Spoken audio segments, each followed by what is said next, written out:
ദൈവനാമത്തിന് മഹത്വമുണ്ടാകട്ടെ. യെശയ്യാ പ്രവാചകന്റെ പുസ്തകം 64 അധ്യായം 5 മുതൽ 8 വരെയുള്ള വാക്യങ്ങളാണ് നമ്മൾ ഇന്ന് നോക്കുന്നത്.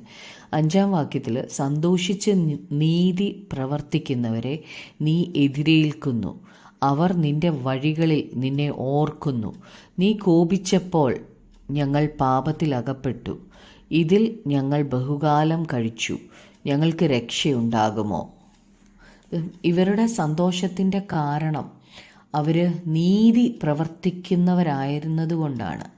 ദൈവത്തിൻ്റെ വഴികളെ അവർ ഓർത്തിരുന്നു. ദൈവം വിശ്വസ്തനാണ്. ദൈവം ചെയ്ത വലിയ പ്രവൃത്തികളെ അവർ പ്രതീക്ഷിച്ചിരുന്നെങ്കിൽ അവർ ദൈവവുമായിട്ട് ഉടമ്പടി ചെയ്തേനെ. അപ്പോൾ അവർ ദൈവത്തോടൊപ്പം നീങ്ങിയപ്പോൾ അവർക്ക് രക്ഷ നൽകിയേനേയും, ദൈവം അവർക്ക് രക്ഷ നൽകിയേനേയും. അവർ ദൈവത്തിൻ്റെ വിശ്വസ്തരായ സാക്ഷികളായി തീർന്നേനേയും. എന്നാൽ ശരിയായ വഴികളിലേക്ക് അവർ വന്നില്ല, ദൈവത്തെ ശ്രദ്ധിച്ചില്ല. അവർ പാപം ചെയ്തപ്പോൾ അവിശ്വസ്തരായി തീർന്നു. ദൈവം അവരെ രക്ഷിക്കാൻ തയ്യാറായിരുന്നു. വലിയ ദൈവപ്രവൃത്തികൾ ദൈവം ചെയ്യാനിരുന്നതാണ്. എന്നാൽ അവയ്ക്ക് പകരം അവർക്ക് ദൈവത്തിൻ്റെ കോപമാണ് ലഭിച്ചത്.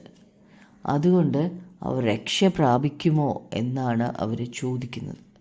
6-ാമത്തെ വാക്യത്തിൽ, ഞങ്ങളെല്ലാവരും അശുദ്ധനെ പോലെ ആയിത്തീർന്നു, ഞങ്ങളുടെ നീതി പ്രവർത്തികളൊക്കെയും കറ പിരണ്ട തുണി പോലെ, ഞങ്ങൾ എല്ലാവരും ഇല പോലെ വാടിപ്പോകുന്നു, ഞങ്ങളുടെ അകൃത്യങ്ങൾ ഞങ്ങളെ കാറ്റുപോലെ പറപ്പിച്ചു കളയുന്നു. അപ്പം ദൈവത്തിൻ്റെ ജനമെല്ലാം അശുദ്ധരായി തീർന്നു.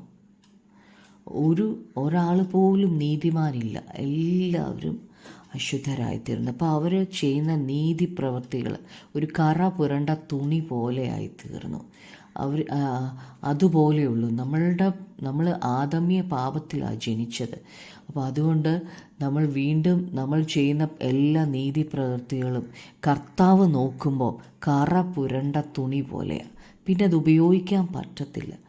ഈ അശുദ്ധി നിറഞ്ഞ നമ്മുടെ അവസ്ഥ നിമിത്തം ദൈവം തൻ്റെ ജനത്തെ അംഗീകരിക്കത്തില്ല. അവരുടെ അശുദ്ധി കാരണം അവർ ഇല പോലെ വാടിപ്പോവുകയാണ്.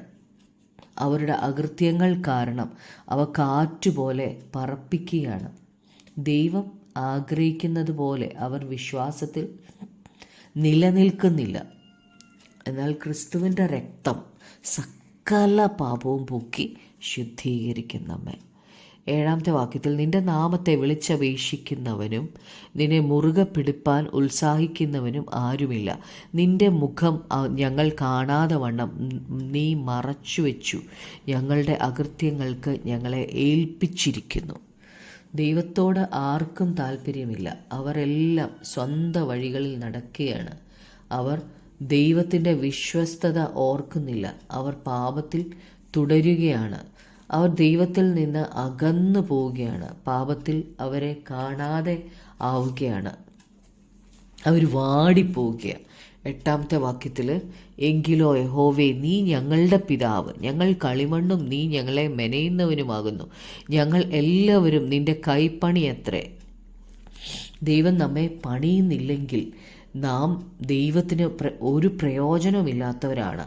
കുശവൻ പണിയുന്നില്ലെങ്കിൽ കളിമണ്ണ് കൊണ്ട് ഒരു പ്രയോജനവുമില്ല. നാം ദൈവത്തിൻ്റെ പണിയാണ്. കുശവന് മാത്രമേ കളിമണ്ണ് കൊണ്ട് എന്തെങ്കിലും പ്രയോജനമുള്ള കാര്യങ്ങൾ ചെയ്യാൻ പറ്റുള്ളൂ.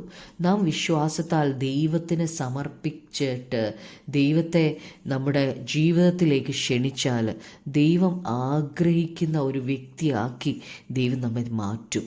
ദൈവത്തിന് നമ്മെ തന്നെ പണിയാൻ ഏൽപ്പിച്ചു കൊടുത്താൽ, നമ്മെ തന്നെ സമർപ്പിച്ചാൽ ദൈവം നമ്മെ നന്നായി പണിതെടുത്ത് നമ്മെ നല്ല പ്രയോജനമുള്ള പാത്രങ്ങളാക്കി മാറ്റും. ആ നല്ല കുശവൻ്റെ കയ്യിലേക്ക് നമുക്ക് നമ്മെ തന്നെ ഏൽപ്പിക്കാം. നമുക്ക് പ്രാർത്ഥിക്കാം. കർത്താവായ യേശുവേ, അപ്പോൾ ആ കുശവൻ്റെ കയ്യിലെ കളിമൺ പോലെ ഞങ്ങളെ തന്നെ അങ്ങയുടെ കരങ്ങളിൽ സമർപ്പിക്കുക. കർത്താവെ, അവിടുത്തെ ഇഷ്ടം മാത്രം ഞങ്ങളുടെ ജീവിതത്തിൽ നടക്കട്ടെ. കർത്താവെ യേശുവെ, അങ്ങ് ഞങ്ങളെ വിശുദ്ധീകരിക്കണമേ, അങ്ങ് ഞങ്ങളെ നീതീകരിക്കണമേ. കർത്താവെ, ഞങ്ങളുടെ നീതി പ്രവൃത്തികൾ കറ പുരണ്ട തുണി പോലെയാണല്ലോ കർത്താവേ. യേശുവേ, അപ്പം അങ്ങയുടെ രക്തം കൊണ്ട് ഞങ്ങളെ നന്നായി ഒന്ന് കഴുകണമേ. അങ്ങ് ഞങ്ങളെ നന്നായി ഒന്ന് പണിയണമേ കർത്താവേ. അങ്ങയുടെ ഇഷ്ടം ഞങ്ങളുടെ ജീവിതത്തിൽ നടക്കട്ടെ. ഞങ്ങളുടെ പ്രാർത്ഥന കേട്ടതിനായി നന്ദി, യേശു ക്രിസ്തുവിൻ്റെ നാമത്തിൽ തന്നെ.